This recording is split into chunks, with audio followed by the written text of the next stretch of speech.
Halo, selamat pagi anak-anak yang rendah hati dan tulus jiwa. Dimanapun kalian berada, semoga kalian semua dalam keadaan sehat dan piring di rumah kalian sudah kalian cuci. Kembali lagi bersama Bapak di pelajaran PPKN.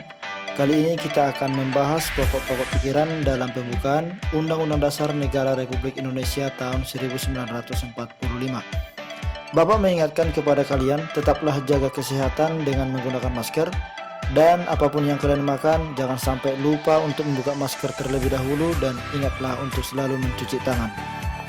Bapak juga mengingatkan untuk tetap fokus selama menonton video ini, karena setelah video ini berakhir, Bapak akan memberikan soal kuis untuk kalian dan kali ini Bapak akan memberikan nilai tambah bagi 10 orang yang mengirimkan jawaban yang paling cepat dan jawaban tepat. Jadi, simak baik-baik penjelasan Bapak.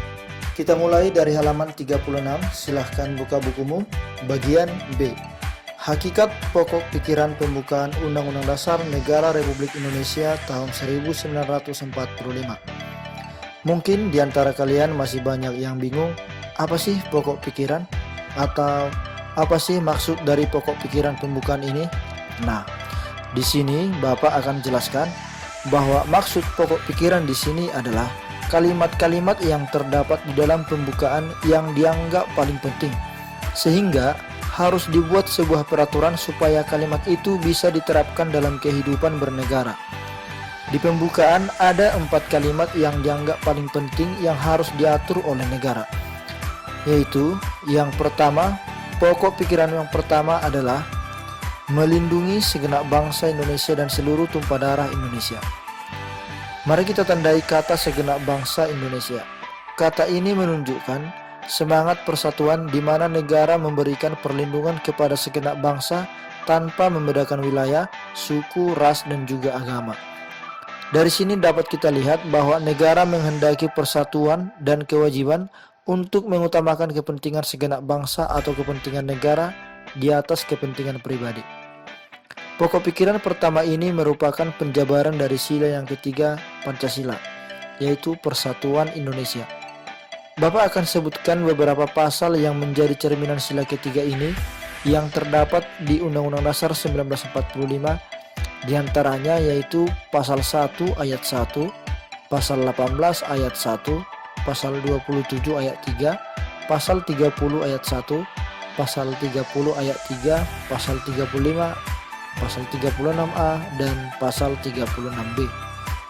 Itulah pasal-pasal yang merupakan cerminan sila ketiga atau cerminan dari pokok pikiran yang pertama ini. Silahkan kamu buka bukumu di halaman 37 supaya kamu bisa membacanya, atau biar lengkap silahkan kalian baca buku undang-undangmu yang kalian punya di rumah. Sekarang kita lanjut ke pokok pikiran yang kedua. Pokok pikiran kedua, negara hendak mewujudkan keadilan sosial bagi seluruh rakyat Indonesia. Dari kalimat ini, kita bisa melihat bahwa sejak awal pembentukan negara Indonesia sudah ditetapkan suatu tujuan, yaitu negara berusaha mewujudkan keadilan sosial bagi seluruh rakyat Indonesia. Pokok pikiran kedua ini merupakan penjabaran dari sila kelima Pancasila dan sudah diterapkan ke dalam pasal-pasal Undang-Undang Dasar 1945.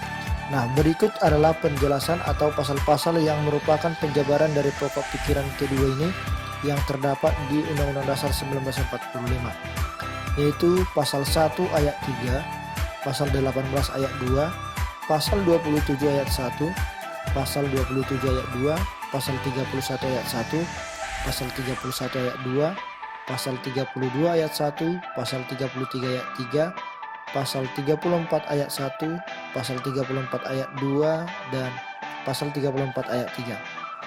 Itulah pasal-pasal yang merupakan penerapan pokok pikiran yang kedua. Lanjut, pokok pikiran ketiga, pembukaan Undang-Undang Dasar 1945. Pokok pikiran ketiga ini adalah negara Republik Indonesia yang berkedaulatan rakyat. Berdasarkan kalimat tersebut, dapat kita simpulkan bahwa kekuasaan terbesar berada di tangan rakyat. Sehingga untuk membuat suatu peraturan atau suatu kebijakan berada di tangan rakyat yang dilaksanakan dengan cara bermusyawarah. Hal ini bisa kita lihat dari pemilihan presiden, di mana untuk menentukan pemimpin negara pun ditentukan oleh rakyat dengan cara mengikuti pemilu. Jadi pokok pikiran ketiga ini merupakan penjabaran dari sila keempat Pancasila.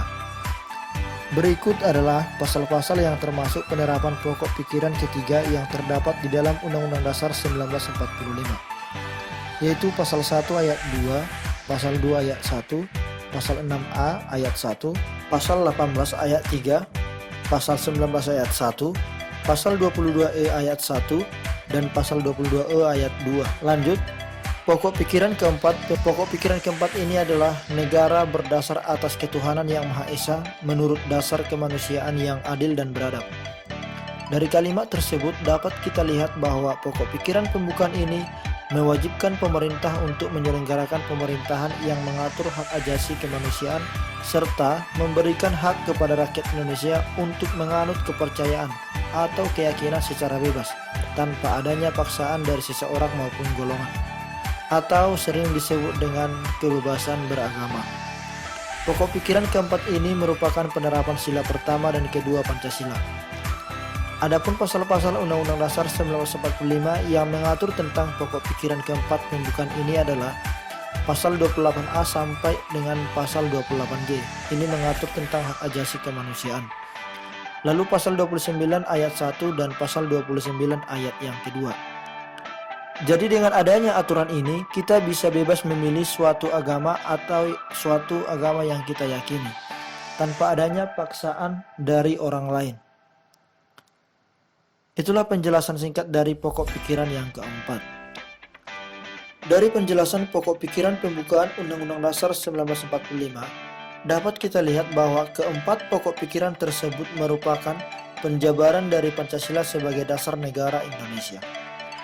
Itulah penjelasan keempat pokok pikiran pembukaan Undang-Undang Dasar Negara Republik Indonesia tahun 1945. Jadi kesimpulannya gini, pokok pikiran pembukaan Undang-Undang Dasar 1945 ini terdapat di alinea yang keempat yang memiliki kalimat inti. Dan kalimat inti ini harus diterapkan dalam kehidupan bernegara. Agar pokok pikiran ini bisa diterapkan, maka pokok pikiran itu dibuat ke dalam pasal-pasal yang terdapat di Undang-Undang Dasar Negara Republik Indonesia tahun 1945. Bisa dimengerti ya? Apabila kalian masih kurang mengerti, silahkan tulis pertanyaan di kolom komentar atau bertanya langsung melalui WhatsApp grup di kelas masing-masing. Oke? Nah, seperti yang Bapak bilang di awal, bahwa selesai materi video ini, Bapak akan memberikan soal kuis. Namun supaya kalian serentak dalam mengerjakan, Bapak akan mengirimkan soal kuisnya pukul 11.50 WIB. Jadi sambil menunggu soal kuisnya, silahkan minum kopi dulu agar tidak bosan dan sambil buat juga persiapannya. Oke? Jadi sampai di sini materi kita hari ini. Jaga kesehatan, kurangi begadang, tetap semangat dan sampai jumpa.